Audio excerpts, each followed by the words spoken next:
can you see into my eyes like open doors, leading you down into my core, where I become so numb? Olá pessoal, muito bem-vindo a esta aula de física, mais precisamente sobre estática no campo de equilíbrio de corpos. Caiu no exame da Unesp em 2010 e diz o seguinte: um professor de física pendurou uma pequena esfera pelo seu centro de gravidade ao teto da sala de aula, conforme a figura. Em um dos fios que sustentava a esfera, ele acoplou um dinamômetro e verificou que, com o sistema em equilíbrio, ele marcava 10 newtons. O peso em newtons da esfera pendurada é de, e temos aí as 5 alternativas. Bom, pessoal, para facilitar esse cálculo, sempre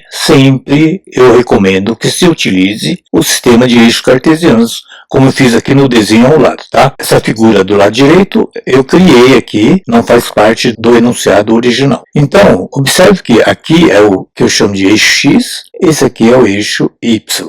Agora é o seguinte, ele quer o peso dessa esfera. Bom, o conceito fundamental dessa questão está aqui, ó, com o sistema em equilíbrio. Então, quando se fala em equilíbrio, o que significa? Significa que a resultante das forças presentes é nula, tanto a resultante no eixo horizontal como no eixo vertical. Ah, professor, mas eu tenho aqui duas forças que estão fora do eixo cartesiano. Sim, é exatamente o que nós vamos trabalhar agora. Vamos chamar isso aqui de F1. Lembrando, dinamômetro é um equipamento que mede já a força existente no sistema que ele está sendo utilizado. Então, F1 ele diz que já está com 10 newtons. Então, esse aqui já está definido, 10 newtons. Isso aqui é F2, vou chamar de F2.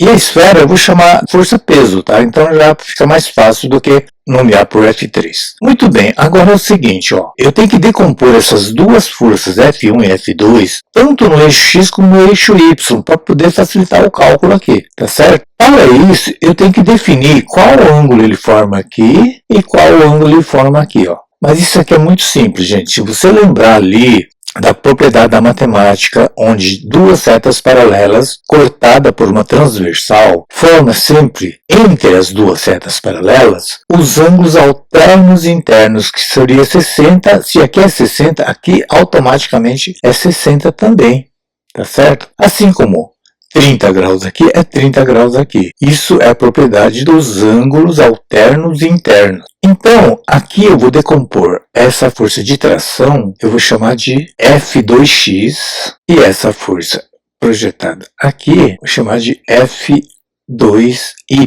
Da mesma forma aqui, ó, aqui seria o F1x e aqui o F1y. Então, observe que aqui no sentido vertical, aqui, ó, eu tenho F1y e F2y. Agora, cabe a nós descobrirmos cada um dos componentes. Observe que do lado esquerdo aqui, eu tenho o F1, eu tenho um triângulo retângulo, não é isso? Ó? E eu tenho um ângulo, eu tenho a hipotenusa aqui, que no caso dessa força F1 está sendo para mim a hipotenusa desse triângulo. Então, o F1x seria o quê? O cateto adjacente. Olha por quê? Porque está do lado, está nas adjacências do ângulo de 30 graus. Então, nesse caso aqui, eu posso falar o seguinte. Lembra que quando eu quero saber cosseno de um ângulo, vou chamar de θ, é sempre o cateto adjacente sobre a hipotenusa, assim como o seno desse mesmo ângulo θ num triângulo retângulo, tá, gente? É o cateto oposto sobre a hipotenusa, e a tangente de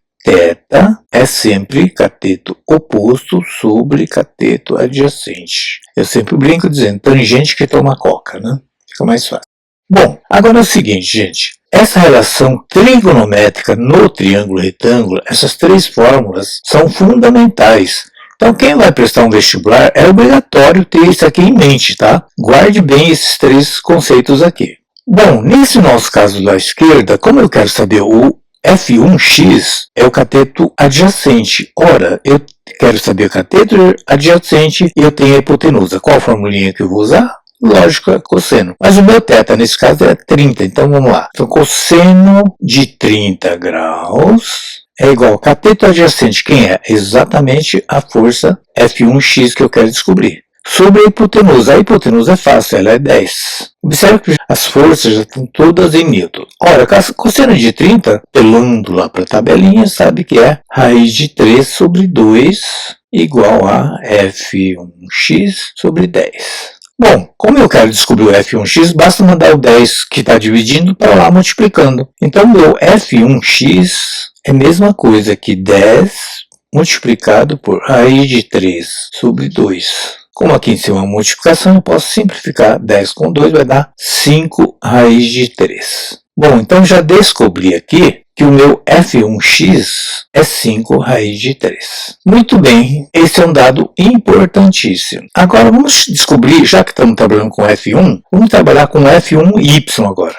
O F1y não é exatamente essa medida aqui, ó, o eixo y, que tem o mesmo módulo disso aqui, ó. Então, aqui também eu posso chamar de essa altura aqui de F1y, concorda? Ora, se F1y aqui, ó, ele não corresponde ao cateto oposto ao ângulo de 30 graus. Ora, se é cateto oposto que eu quero descobrir, eu tenho a hipotenusa, eu tenho também até o cateto adjacente, eu posso tanto usar a formulinha do seno ou da tangente, porque a tangente usa cateto oposto sobre cateto adjacente, tá? Ou também o seno.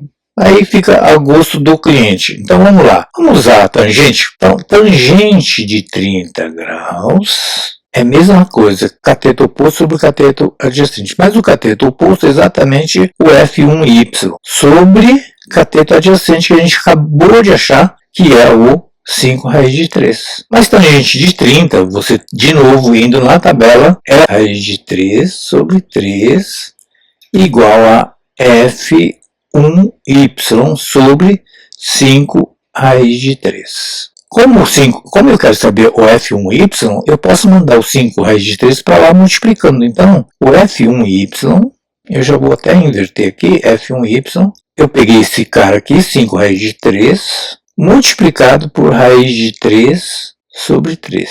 Bom, pessoal, raiz de 3 vezes raiz de 3 é raiz de 9. Raiz de 9 é 3. Ou seja, toda vez que você multiplicar uma raiz quadrada cujo radicando é igual ao outro, você simplesmente pode copiar o radicando aqui. Por exemplo, raiz de 5 vezes raiz de 5 é 5. Raiz de 11 vezes raiz de 11 é 11. Então aqui vai ficar assim, ó, F1y é a mesma coisa que 5 raiz de 3 vezes raiz de 3 é 3 sobre 3. Ora, mas raiz de 3 com raiz de 3 corta. Então meu F1y é 5 newtons. Pronto, já descobri isso aqui. Vamos calcular agora o F2. Agora observe o seguinte, gente. No F2, você concorda que eu não tenho nenhum dado a não ser esse ângulo, entenderam? Então, o que eu vou fazer? Mas se você pensar aqui, na teoria que eu falei logo no início, que a resultante das forças no eixo x e no eixo y tem que ser nulas, ora, se eu considerar o vetor força F2x para a direita como positivo e o F1x para a esquerda como negativo, a soma dos dois tem que dar zero. Ou seja, para quem não entendeu, ó, o F2x menos o F1x tem que ser igual a zero, porque são as duas únicas forças que estão atuando no sentido horizontal, concorda? O F2x e o F1x.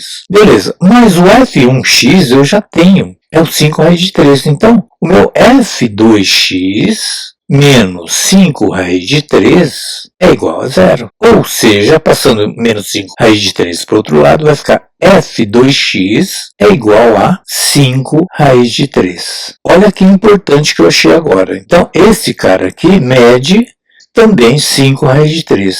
Agora é o seguinte, gente. Eu tenho o F2x, eu quero descobrir agora o F2y, que esse cateto oposto desse triângulo aqui é o mesmo valor daqui do F2y. Então aqui também eu posso chamar de F2y. Mas ora, eu não quero saber o cateto oposto e eu já tenho o cateto adjacente, então eu já vou usar aqui a tangente também, ó. Tangente de 60 graus. Cateto oposto é exatamente quem eu quero descobrir. F2y, coca, né? Sobre cateto adjacente que eu acabei de descobrir que é 5 raiz de 3. Mas quanto que é tangente de 60 graus? Ora, tangente de 60 graus, gente, é raiz de 3, igual a F2y sobre 5 raiz de 3.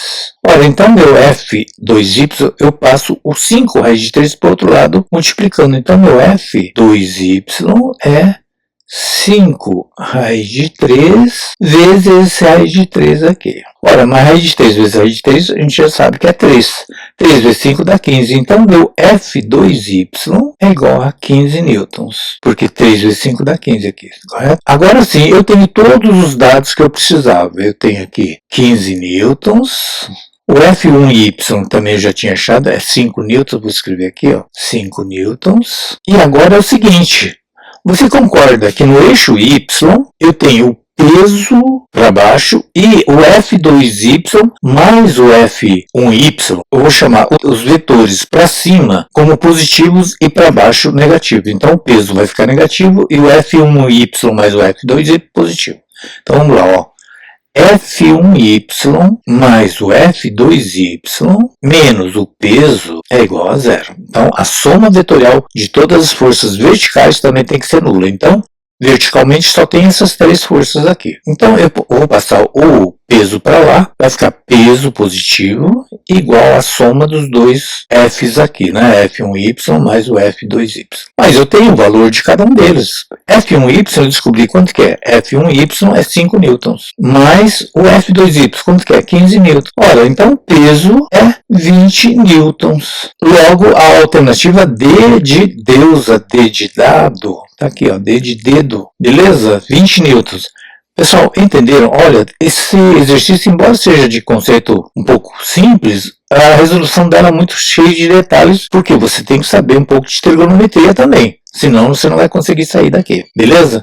Olha, se ficou com dúvida, escreve aí nos comentários para que eu possa te responder e explicar de uma forma que você possa entender sem ficar com dúvida nenhuma. E, se você entendeu ou achou que a aula valeu a pena, faz o seguinte, deixa feita a sua inscrição, caso ainda não tenha feito, e deixe também o seu like, que é muito importante para que o algoritmo do YouTube possa divulgar cada vez mais esse nosso trabalho. Aí, convide também aquele seu amigo, tanto do ensino fundamental como do ensino médio, para que venha conhecer esse nosso trabalho, que é feito com muito esforço para que você entenda cada passagem, passo a passo, linha por linha. Beleza?